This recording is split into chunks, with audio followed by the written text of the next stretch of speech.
وعزروه ونصروه واتبعوا النور الذي أنزل معه أولئك هم المفلحون. صدق الله العظيم وبلغنا رسوله النبي الكريم ونحن على ذلك لمن الشاهدين والشاكرين والحمد لله رب العالمين.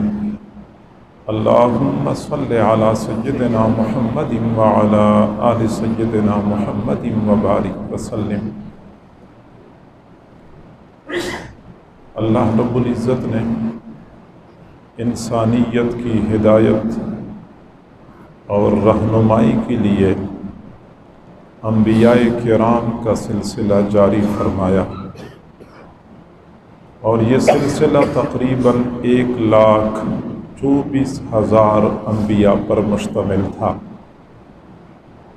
سب سے آخر میں اللہ تعالیٰ نے اپنے محبوب اور کل کائنات کے محبوب صلی اللہ علیہ وسلم کو مبعوث فرما کر نبوت کا سلسلہ مکمل کر لیا۔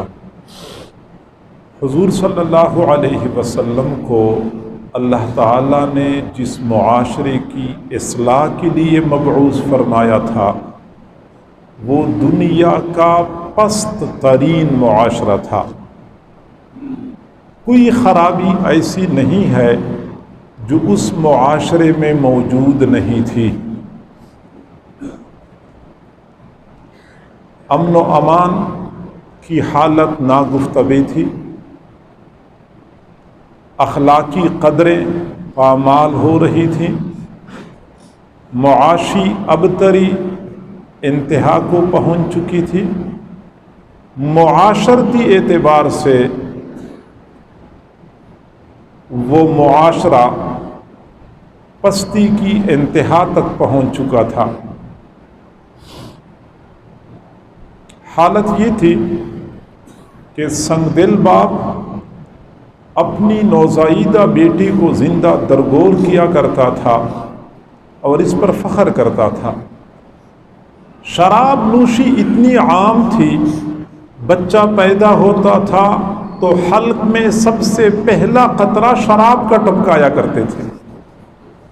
بنو خزاعہ قبیلے کا ایک سردار تھا، وہ بیت اللہ کا متولی تھا، اس کو شراب کی ضرورت پڑی اور شراب مل نہیں رہی تھی۔ قریش قبیلے کے سردار کے پاس شراب کا ایک مٹکا تھا، اسی مٹکے کا سودا ہوا۔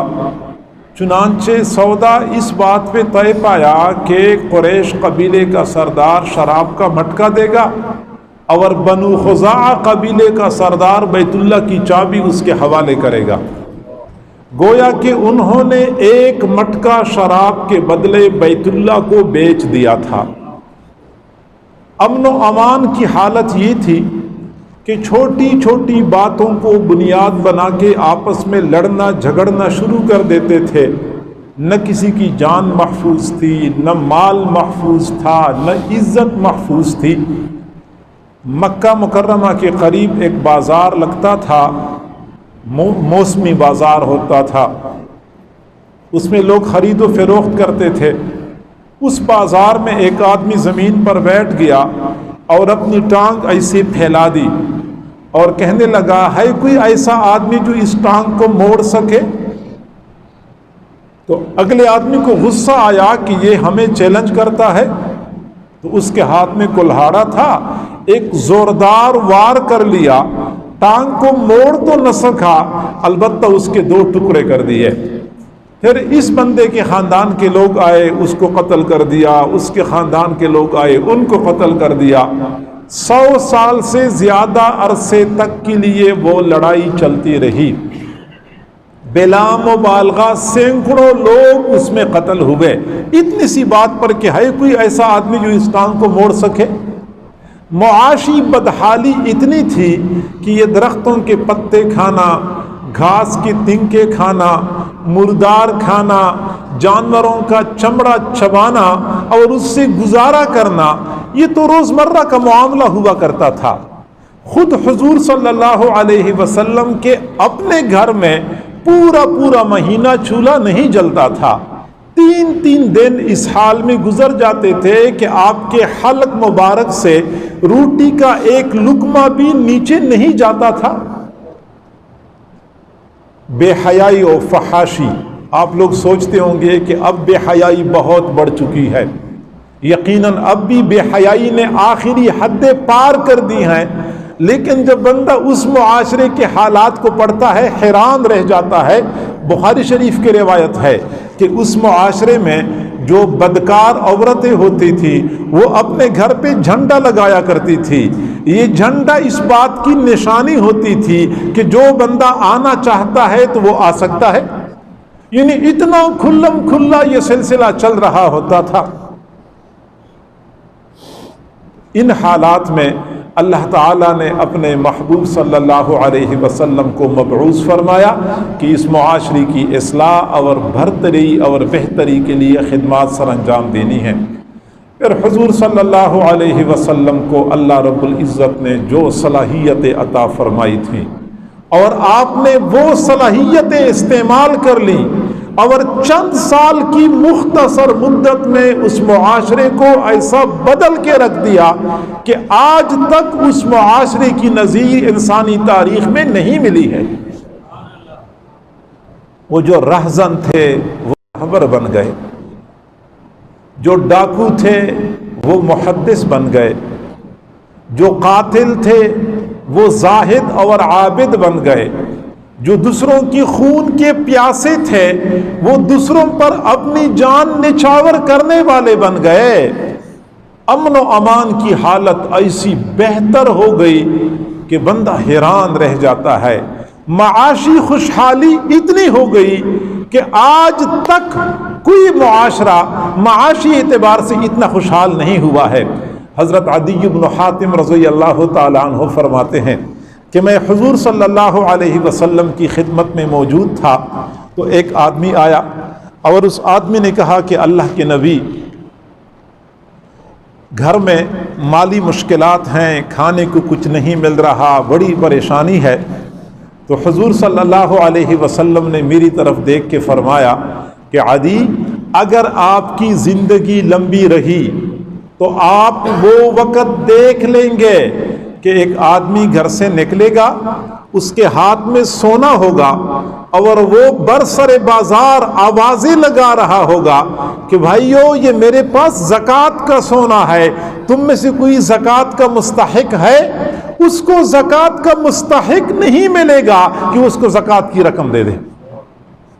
اور حضرت عدی بن حاتم فرماتے ہیں کہ پھر ایک اور بندہ آیا اور اس نے کہا کہ اللہ کی نبی، ہمارے علاقے میں کچھ لوگ ہیں جو لوٹ مار کرتے ہیں، لوگوں کا مال چھینتے ہیں، لوگوں کی جانیں خطرے میں ہیں۔ حضور صلی اللہ علیہ وسلم نے میری طرف دیکھ کے فرمایا عدی، اگر آپ زندہ رہے تو آپ وہ منظر دیکھ لیں گے کہ حیرہ مقام سے ایک خاتون چلے گی، اونٹ پہ سوار ہوگی، اکیلی ہوگی، زیورات سے لدی ہوئی ہوگی، مکہ تک اکیلے سفر کرے گی اور اس سفر کے دوران نہ اس کو اپنی جان کا خطرہ ہوگا، نہ عزت کا خطرہ ہوگا، نہ مال کا خطرہ ہوگا۔ پھر عدی بن حاتم فرماتے ہیں کہ میں نے پھر وہ دونوں مناظر اپنی آنکھوں سے دیکھ لیے۔ میں نے کھلی آنکھوں سے دیکھا کہ بازار میں جا رہا تھا، ایک آدمی کے ہاتھ میں سونا تھا اور وہ آواز لگا رہا تھا، وہ لوگو یہ میرے پاس زکوٰۃ کا سونا ہے، کوئی مستحق نہیں مل رہا، تم میں سے کوئی ایسا بندہ ہے جو زکوٰۃ کا سونا مجھ سے وصول کر سکے۔ یعنی معاشی خوشحالی اتنی ہو گئی کہ پورے شہر میں زکوٰۃ وصول کرنے والے مستحقین نہیں ملا کرتے تھے۔ اور پھر فرماتے ہیں کہ میں پھر ایک مرتبہ مکہ مکرمہ گیا تھا کہ ہم نے دیکھ لیا کہ ایک خاتون اونٹ پہ سوار مکہ مکرمہ آئی، لوگوں نے کہا کہ یہ حیرہ مقام سے چلی ہے۔ حیرہ مقام کوفہ کے قریب جگہ ہے، مکہ اور حیرہ کے درمیان 1 مہینے کی مسافت ہے، اور یہ 1 مہینے کی مسافت اس خاتون نے اکیلے اونٹ پہ طے کی ہے۔ آپ اندازہ لگا سکتے ہیں 1 مہینے کی مسافت پتہ نہیں کتنے صحراؤں سے گزرنا ہوگا، کتنے بیابانوں سے گزرنا ہوگا، گزری ہوگی وہ خاتون، اور کتنے جنگلوں کو کاٹا ہوگا اور وہاں سے گزر چکی ہوگی، لیکن وہ خاتون اکیلے سفر کر چکی تھی، زیورات سے لدی ہوئی تھی۔ چنانچہ حضرت عدی بن حاتم فرماتے ہیں کہ لوگوں نے پوچھا کہ حیرہ مقام سے یہاں تک آتے ہوئے آپ نے اکیلے سفر کیا ہے، آپ کو اپنی جان کا خطرہ لاحق نہیں ہوا، آپ کو اپنی عزت کے بارے میں ڈر نہیں لگا؟ تو اس خاتون نے جواب دیا، قسم ہے اس پروردگار کی جس نے اپنے محبوب کو حق کے ساتھ مبعوث فرمایا ہے کہ حیرہ مقام سے لے کر یہاں تک سارے لوگوں کو میں نے ایسا پایا جیسا کہ ایک ماں کی اولاد ہو۔ یہ آپ کی تربیت کا اثر تھا، یہ آپ کی صلاحیت کا کمال تھا مختصر وقت میں۔ یعنی انسان حیران رہ جاتا ہے، ہمارے تو 75 سال ہو چکے ہیں، ملک آئے روز ابتری کی طرف جا رہا ہے، معاشی بدحالی ہمارے سامنے ہے، امن و امان کی دیگرگون صورتحال ہم سب کو معلوم ہے۔ یہ خفیہ ادارے ہیں، یہ علانیہ ادارے ہیں، یہ وہ ادارہ ہے اور یہ وہ ادارہ ہے، اور ابھی تک کتنا بڑا سرمایہ ہم امن و امان کو قائم کرنے پہ خرچ کر رہے ہیں، لیکن اب بھی حالت یہ ہے کہ 7 سال کا بچہ یہ سامنے والی دکان تک اگر والدین بھیجتے ہیں ان بیچاروں کو پریشانی ہوتی ہے، پتہ نہیں ہمارا بچہ واپس آئے گا یا نہیں آئے گا۔ یعنی 100 میٹر کے فاصلے پہ اپنے بچے کو دکان تک بھیجنا، والدین بیچارے ڈر رہے ہوتے ہیں، نہ جان محفوظ ہے نہ مال محفوظ ہے۔ 7 سال کی بچی غائب ہو جاتی ہے، 3 دن کے بعد لاش کھیتوں سے ملتی ہے، وہ سلوک ہو چکا ہوتا ہے کہ بندہ کسی کو بتا بھی نہیں سکتا۔ اور آپ صلی اللہ علیہ وسلم، اور یہ ایسا نہیں تھا کہ یہ امن و امان جو قائم کیا تھا یا معاشی خوشحالی تھی یہ صرف ایک شہر میں تھی یا ایک چھوٹے سی ملک میں تھی، بلکہ اسلامی مملکت کی سرحدات 66 لاکھ مربع میل سرزمین تک پہنچ چکی تھی، اور یہ پوری سرزمین پر انہوں نے ایسا انصاف قائم کیا تھا، ایسا امن و امان قائم کیا تھا۔ آپ سوچ رہے ہوں گے کہ پھر یہ معاشرہ اتنا جلدی اس قدر بلندی پہ کیسے پہنچ گیا؟ وہ اتنا ابتر معاشرہ تھا کہ قیصر اور کسریٰ یہ 2 بڑی عظیم اور مہذب سلطنتیں تھیں، اور یہ دونوں حکومتیں ایک بالش زمین کی خاطر ایک دوسرے کے ساتھ جھگڑتی تھیں، لیکن اس کے باوجود کسریٰ کی سرحدات عرب علاقے کے ساتھ ملتی تھی۔ کسریٰ نے کبھی نہیں سوچا کہ عرب سرزمین میں تو باقاعدہ کوئی حکومت بھی نہیں ہے، کوئی فوج بھی نہیں ہے، عرب علاقے پہ آسانی سے حملہ قبضہ کیا جا سکتا ہے۔ کسریٰ نے کبھی قبضہ کرنے کا نہیں سوچا، قیصر نے کبھی قبضہ کرنے کا نہیں سوچا۔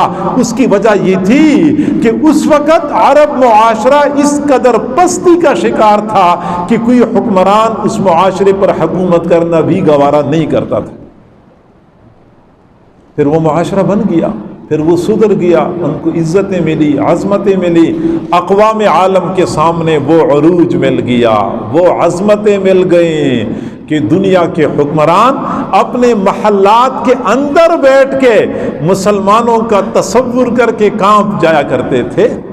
ہارون الرشید اپنے دربار میں بیٹھا ہوا تھا، اوپر سے بادل کا ٹکڑا تیز ہوا کے ساتھ گزر رہا تھا، اور جب بادل گزرا تو ہارون الرشید نے بادل کو مخاطب کر کے کہا، سیری حیثما شئت انت سیری، بادل تو جہاں جانا چاہتا ہے وہاں چلا جا، تو جہاں برسنا چاہتا ہے برس لے، لیکن یاد رکھنا تیرے پانی سے پیدا ہونے والی خراج، تیرے پانی سے پیدا ہونے والی پیداوار کا خراج میرے بیت المال میں آئے گا، تو جہاں چاہتا ہے چلا جا اور برس لے۔ یہ اسلامی مملکت کی وسعتیں تھیں۔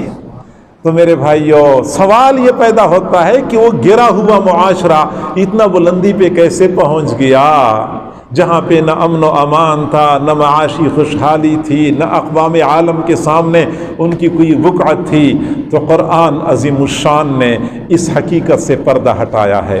ہمیں چاہیے کہ ہم غور سے سنیں کہ وہ معاشرہ کیسے رفعتوں کو پہنچ چکا تھا، اور ہم بھی اگر ان امور کی پابندی کریں تو ہم بھی آج اس گرے ہوئے زمانے میں اور معاشرے میں وہ مقام اور مرتبہ حاصل کر سکتے ہیں۔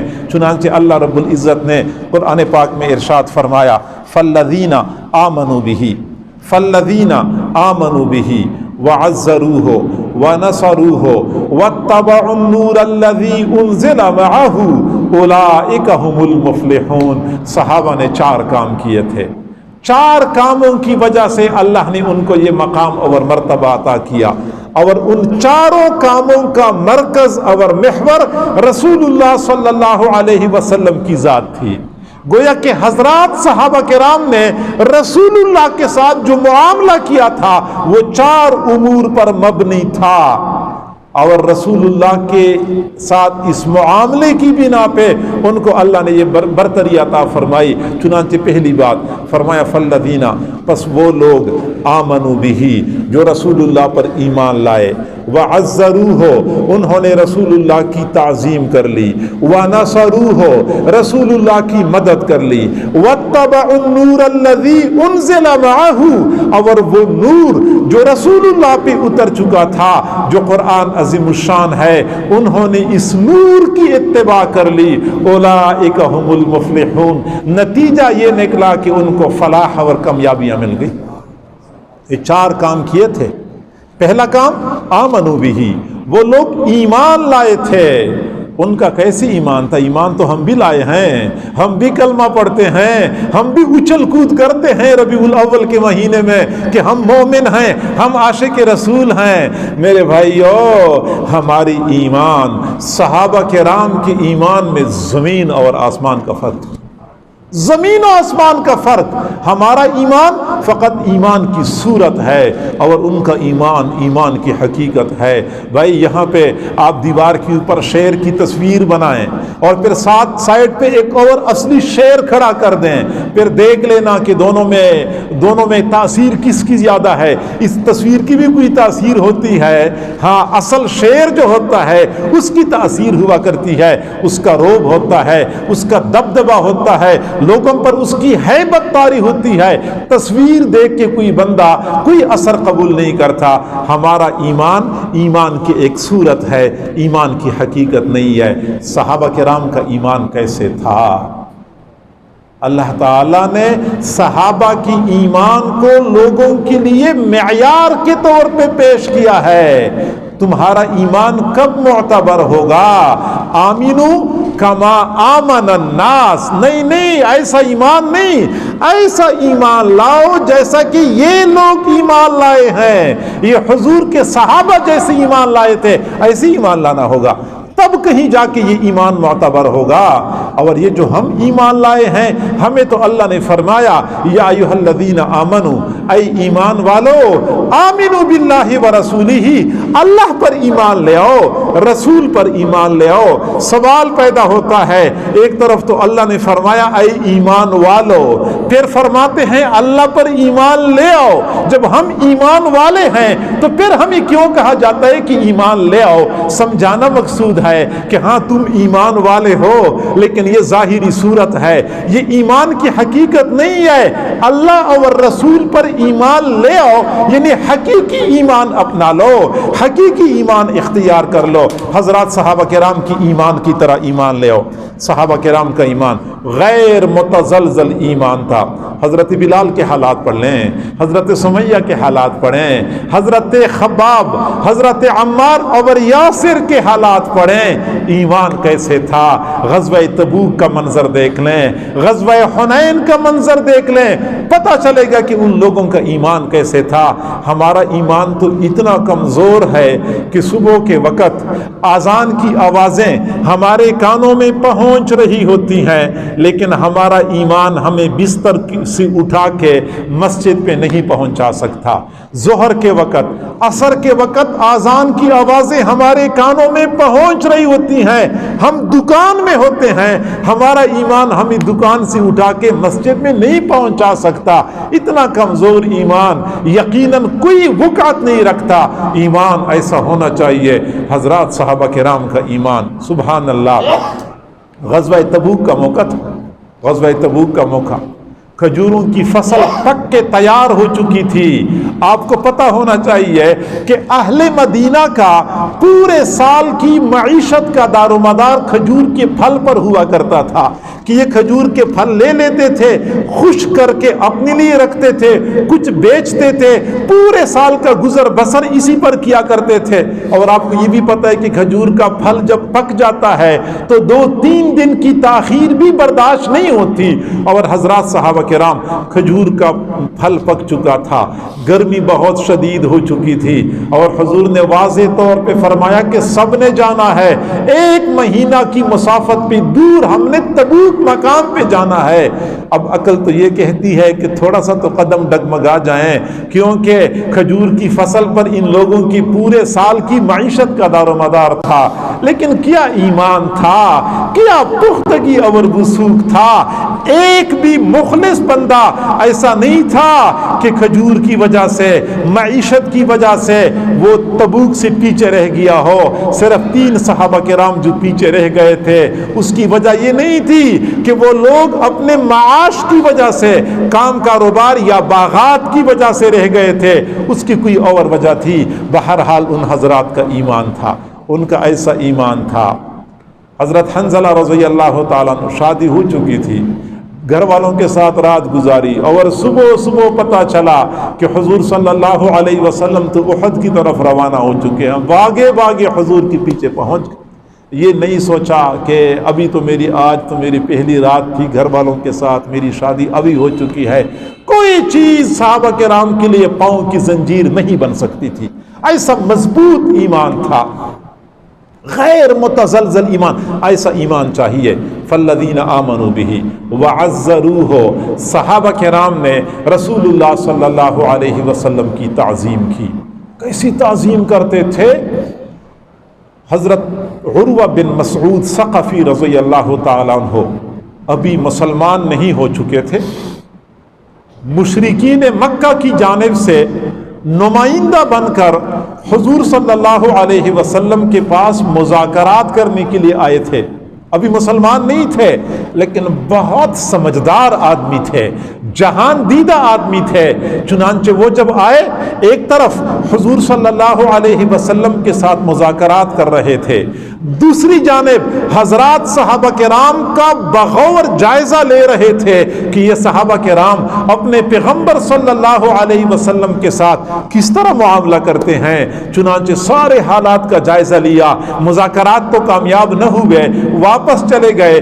مشرکین مکہ سے کہنے لگے کہ اے قریش مکہ, لقد وفدت کسریٰ فی قومہ, میں کسریٰ کے دربار میں گیا ہوں, میں قیصر کے دربار میں گیا ہوں, میں نے نجاشی کے دربار کے مناظر اپنی آنکھوں سے دیکھے ہیں, لیکن میں نے کسی دربار میں درباریوں کے درمیان بادشاہ کو اس قدر تعظیم اور احترام والا نہیں پایا جس طرح میں نے مسلمانوں کے درمیان ان کے پیغمبر کو تعظیم والا پایا ہے. پھر انہوں نے بتا دیا, جہاں دیدہ آدمی تھا, کہ جب وہ بندہ بات کرتا ہے پورا مجمع ہمتن گوش ہو کے متوجہ ہو کے بیٹھ جاتا ہے. پھر جب وہ خاموش رہتا ہے سارے لوگ سر جھکا کے بیٹھ جاتے ہیں جیسا کہ ان کے سروں پر پرندے بیٹھے ہوتے ہیں. اور وہ لوگ اتنی محبت کرتے ہیں, اتنی تعظیم کرتے ہیں کہ اگر یہ پیغمبر لعاب تھوکنا چاہتا ہے تو لعاب کو زمین پہ گرنے نہیں دیتے, ہاتھ آگے بڑھا کے لعاب کو اپنے ہاتھوں پہ لے کے اپنے چہروں پہ مل لیا کرتے, تعظیم کرتے تھے. کیسی تعظیم. صحیح بخاری شریف کی روایت ہے, حجۃ الوداع کا واقعہ ہے, مینا کا میدان ہے. حضور صلی اللہ علیہ وسلم اپنے خیمے کے اندر تھے, آپ نے خیمے میں وضو فرمایا, وضو کا پانی ایک برتن میں جمع کر دیا گیا جو استعمال شدہ پانی تھا. پھر حضور نے حضرت بلال کو فرمایا بلال پانی باہر لے جاؤ، لوگ انتظار کر رہے ہیں. وہ حضرت بلال نے جب برتن اٹھایا اور باہر لے گئے، صحابہ کرام رسول اللہ کے استعمال کردہ پانی پر جھپٹ پڑے. اب ہر بندہ پانی میں ہاتھ ڈبو رہا ہے، اپنے چہرے کے اوپر مل رہا ہے. وضو کا استعمال شدہ پانی تھا. میرے محبوب نے ہاتھ دھوئے تھے، پاؤں دھوئے تھے، کلی کی تھی، ناک صاف کر کے اسی پانی کے اندر وہ پانی کے قطرے گئے تھے. لیکن صحابہ کرام اپنے ہاتھ ڈال کے اپنے چہروں پہ مل رہے تھے. صحیح بخاری شریف کی روایت ہے اگر کسی بندے کا ہاتھ اس برتن تک نہیں پہنچ رہا تھا تو اپنے ساتھی کے ہاتھ پہ ہاتھ پھیر کے اپنے چہرے کے اوپر مل رہے ہوتے تھے. تعظیم اور احترام، سبحان اللہ، عزرو ہو صحابہ نے تعظیم کی تھی. یہ دوسرا کام صحابہ نے کیا. صحابہ نے تیسرا کام کیا، وَنَصَرُوهُ، رسول اللہ کی مدد کی. مدد کیسے کی؟ حضرت ابوبکر صدیق رضی اللہ تعالیٰ عنہ کے ہجرت کا سفر پڑھ لیں کہ انہوں نے کیسے قدم قدم پہ رسول اللہ صلی اللہ علیہ وسلم کے ارد گرد پہرا دیا. ان کی خدمت، ان کی مدد، ان کی حفاظت کرنے میں ایک بال کے برابر بھی کمی اور کوتاہی کا ارتکاب نہیں کیا. پھر ہم غزوہ احد کے مناظر پڑھ لیں، غزوہ حنین کے مناظر پڑھ لیں. حضرات صحابہ کرام نے حضور صلی اللہ علیہ وسلم کی مدد کیسے کی. آپ حیران ہو جائیں گے. جب بدر کا واقعہ پیش آیا، آپ کو پتہ ہونا چاہیے کہ حضور صلی اللہ علیہ وسلم جب مدینہ منورہ سے چلے تھے، آپ کا یہ خیال نہیں تھا کہ کافروں کے لشکر سے میرا مقابلہ ہونا ہے. آپ کا یہ خیال نہیں تھا. آپ تو کافروں کے قافلے کا پیچھا کرنے کے لیے نکلے تھے، اس لیے آپ کے ساتھی بھی تھوڑے تھے، اسلحہ بھی کوئی خاص نہیں تھا. لیکن قافلہ تو بچ نکلنے میں کامیاب ہو گیا. حضور کو پتہ چلا کہ قافلے کی حفاظت کے لیے مکہ کی کفار کا بڑا لشکر اسلحے سے لیس وہاں سے روانہ ہو چکا ہے. تب آپ صلی اللہ علیہ وسلم نے صحابہ کرام سے مشورہ مانگا، مجھے کیا کرنا چاہیے؟ میں تو پوری تیاری کر کے نہیں نکلا. میرے صحابہ تو پوری جنگ کی تیاری کر کے نہیں نکلے. یہ تو آگے کفار کے لشکر سے سامنا کرنا پڑ رہا ہے. حضرت ابوبکر صدیق نے پہلے مشورہ دیا، حضرت عمر فاروق نے مشورہ دیا. بلیغ انداز میں ان حضرات نے رسول اللہ کو اپنی مدد اور نصرت کا یقین دلایا. پھر تیسرے نمبر پہ حضرت مقداد بن اسود رضی اللہ عنہ کھڑے ہو گئے. حضرت مقداد بن اسود نے عرض کیا، اللہ کے نبی، لا نقولو کما قالت بنو اسرائیل لموسیٰ. اللہ کے نبی، ہم آپ سے وہ بات نہیں کرتے جو بنی اسرائیل نے حضرت موسیٰ علیہ السلام سے کی تھی. کیا بات کی تھی؟ قرآن میں بھی موجود ہے، اذهب انت وربک فقاتلا انا ہاہنا قاعدون. اللہ کے نبی آپ جائیں، آپ کا رب جائے، تم قتال کرو، ہم یہاں بیٹھے ہوئے ہیں، ہم قتال کرنے نہیں جائیں گے. نہیں اللہ کے نبی، ہم نے وہ بات نہیں کرنی جو بنی اسرائیل نے حضرت موسیٰ علیہ السلام سے کی ہے. ولیکن نقاتل عن یمینک وعن یسارک وبین یدیک وخلفک. اللہ کے نبی آپ آگے بڑھیں، ہم آپ کے دائیں جانب، بائیں جانب، آگے کی جانب، پیچھے کی جانب، ہر طرف سے ہم قتال کریں گے. حضرت مقداد بن اسود نے اس خوبصورت انداز سے اپنی وفاداری کا یقین دلایا. صحابہ کرام فرماتے ہیں حضور صلی اللہ علیہ وسلم کا چہرہ انور خوشی سے چمک اٹھا. سب کا جذبہ یہی تھا، لیکن الفاظ چونکہ مقداد بن اسود نے ادا کیے تھے اس لیے صحابہ کرام یہ رشک کرتے تھے، کاش کہ یہ الفاظ میں ادا کر لیتا، یہ اعزاز مجھے حاصل ہو جاتا. مدد کی تھی. وَنَصَرُوهُ. اور چوتھا عمل وَاتَّبَعُوا النُّورَ الَّذِي أُنزِلَ مَعَهُ. حضرات صحابہ کرام نے اس نور کی اتباع کی تھی جو نور رسول اللہ کے ساتھ نازل کیا گیا تھا. وہ قرآن ہے، وہ حدیث ہے. صحابہ کرام قرآن اور حدیث کی پیروی کرنے والے تھے. وہ فقط ایک خاص مہینے میں اپنے خود ساختہ طور طریقوں کے ساتھ رسول اللہ کے ساتھ اپنی محبت کا اظہار کر کے پورا مہینہ پورا سال غفلت کی نیند سونے والے نہیں تھے. بلکہ ان کا اپنے محبوب کے ساتھ محبت اور وارفتگی کا تعلق سال کے 365 دنوں کے لیے تھا۔ لمحہ بلمحہ، قدم بقدم رسول اللہ کی تعلیمات کی پیروی کرنے والے تھے۔ چنانچہ حضرات صحابہ کرام رسول اللہ کے حکم کے انتظار میں ہوتے تھے۔ آپ صلی اللہ علیہ وسلم خطبہ دے رہے تھے، عین خطبے کے دوران آپ نے فرمایا اجلسوا عباد اللہ، اللہ کے بندوں بیٹھ جاؤ۔ کچھ لوگ مسجد میں کونوں میں کھڑے تھے، فرمایا اللہ کے بندوں بیٹھ جاؤ۔ حضرت عبداللہ بن مسعود دروازے سے داخل ہو رہے تھے، ایک پاؤں اندر تھا ایک پاؤں باہر تھا، ایسے ہی بیٹھ گئے۔ پورا خطبہ اس طرح سنا۔ حضور نے بعد میں فرمایا عبداللہ آپ تو عجیب انداز سے بیٹھے ہوئے تھے، اللہ کی نبی آپ نے فرمایا تھا کہ بیٹھ جاؤ۔ وہ میں نے آپ کو تو نہیں کہا تھا، میں نے تو مسجد کے اندر کے لوگوں کو کہا تھا۔ جی ہاں اللہ کی نبی، مجھے بھی اندازہ ہو رہا تھا کہ آپ مجھے نہیں فرما رہے، لیکن پھر بھی آپ کی آواز عبداللہ بن مسعود کے کان میں پہنچے کہ اجلسو، اور وہ اگلا قدم آگے بڑھائے۔ عبداللہ بن مسعود کی محبت اس بات کی اجازت نہیں دیتی۔ یہ اتباع تھی۔ واتبعوا ما انزل واتبعوا النور الذي انزل معه، اس نور کی اتباع کر لی۔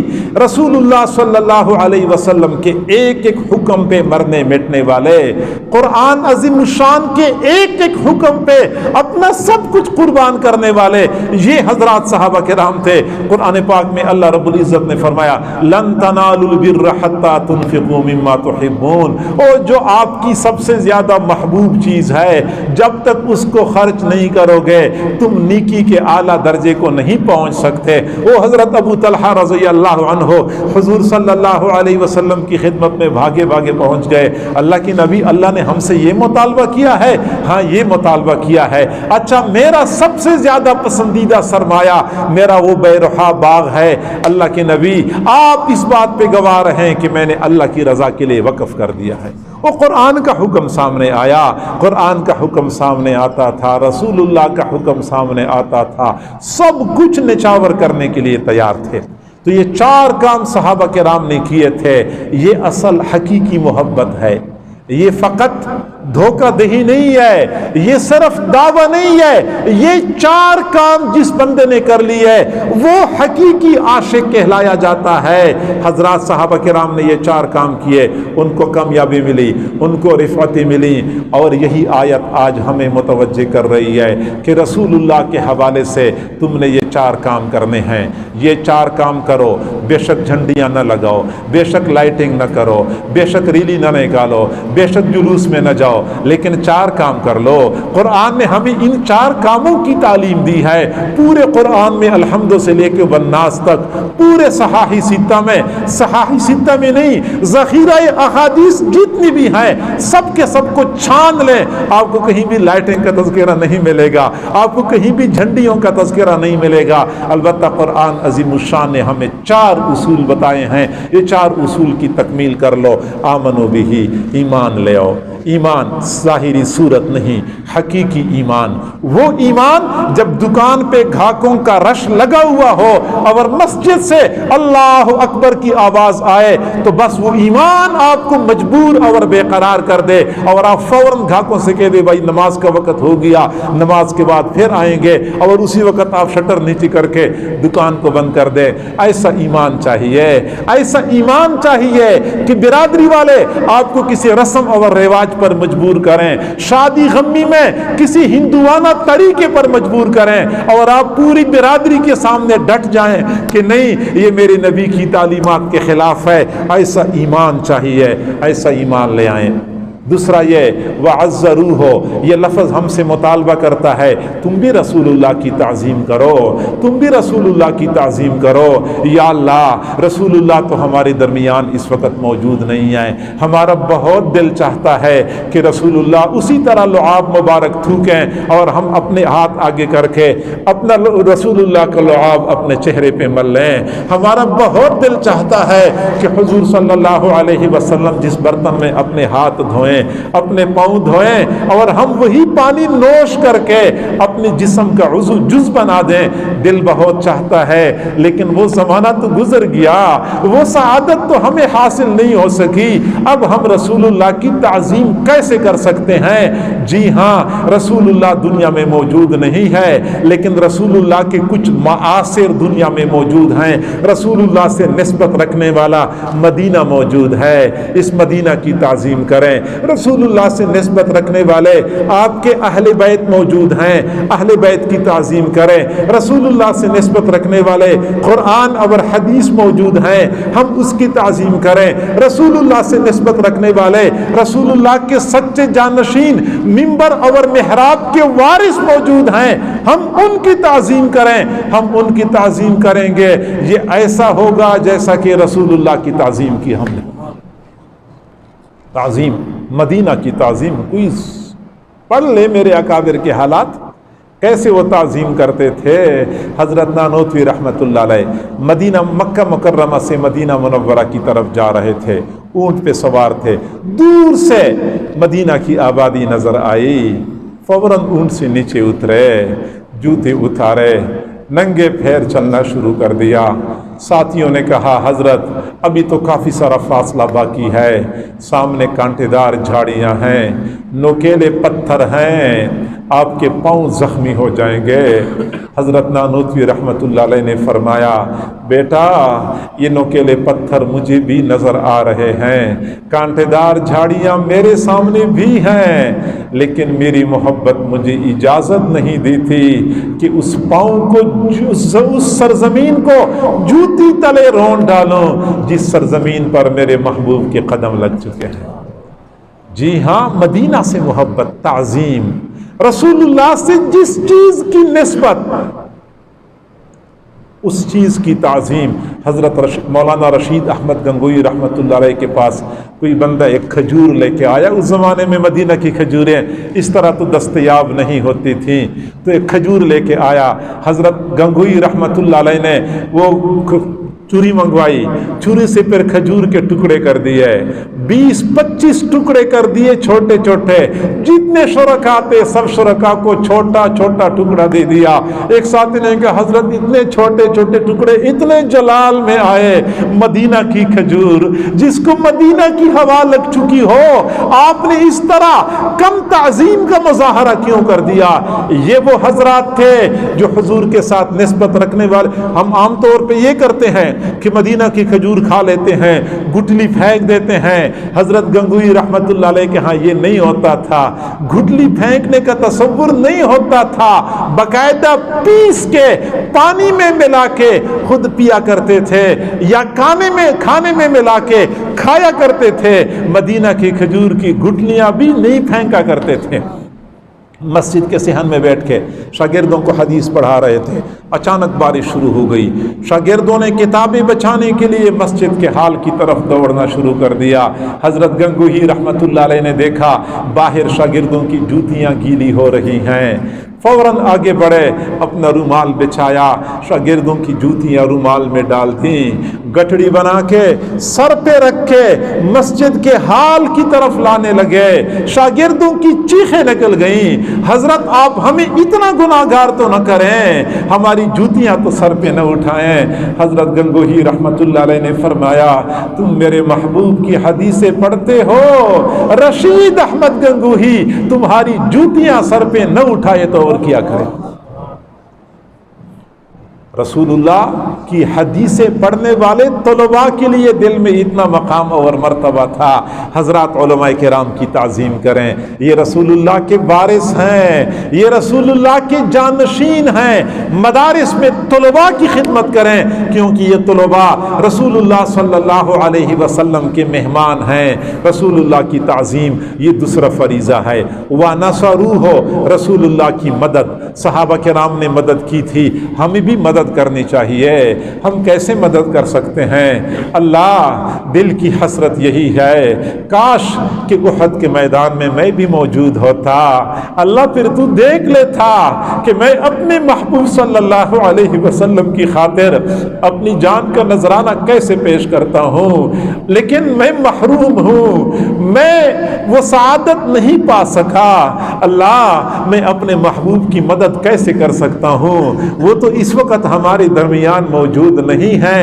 تو سمجھ لیں کہ رسول اللہ کی مدد کا آسان طریقہ یہ ہے کہ ہم رسول اللہ کے اس دین کی مدد کریں۔ قرآن عظیم الشان میں اللہ رب العزت نے فرمایا، ان تنصروا اللہ ینصرکم، اگر تم اللہ کی مدد کرو گے اللہ تمہاری مدد کرے گا۔ اب اللہ کی مدد ہم کیسے کریں گے؟ اللہ کی مدد سے کیا مراد ہے؟ چنانچہ علماء فرماتے ہیں اللہ کے دین کی مدد کرو گے تو یہ اللہ کی مدد ہے، اسی طرح رسول اللہ کے دین کی مدد کرو گے یہ رسول اللہ کی مدد ہے۔ رسول اللہ کی دین کی مدد، مدارس کی مدد کریں، یہ دین کا پرچار کرنے والے ہیں، دعوت کا کام کرنے والوں کی مدد کریں، خانقاہوں میں جو اللہ اللہ کرتے ہیں اور لوگوں کی اصلاح و ارشاد کا کام کرتے ہیں ان لوگوں کی مدد کریں، اور ظالم جابر حکمرانوں کے سامنے کلمت اللہ کے اعلاء کے لیے جو لوگ اپنی کوششیں صرف کر رہے ہیں ان حضرات کی مدد کریں۔ یہ حقیقت میں دین کی مدد ہے، اس دین کی مدد کریں، یہ رسول اللہ کی مدد ہے۔ یہ تیسرا کام ہے۔ چوتھا کام یہ ہے کہ وَاتَّبَعُوا النُّورَ الَّذِي أُنزِلَ مَعَهُ، صحابہ کرام نے قرآن و حدیث کی پیروی کی تھی، ہمیں چاہیے کہ ہم بھی قرآن و حدیث کی پیروی کریں، ہم بھی قرآن و حدیث کی پیروی کریں تو یقیناً ہم بھی صحابہ کرام کی طرح وہ فلاح پانے والے بن جائیں گے جو فلاح وہ حضرات صحابہ کرام پا چکے تھے۔ اگر ہم نے ان چار کاموں کی تکمیل کر لی، ان چار کاموں کی تکمیل کر لی جن کی تکمیل حضرات صحابہ کرام نے کی تھی، تو جیسے حضرات صحابہ کرام کو اللہ نے عزت، عظمت اور رفعت عطا کی تھی، آج بھی اللہ تعالیٰ کا وعدہ وہی ہے، اللہ کے وعدے سچے ہیں، آج بھی امت مسلمہ اسی طرح رفعتیں اور بلندیاں پا سکتی ہے۔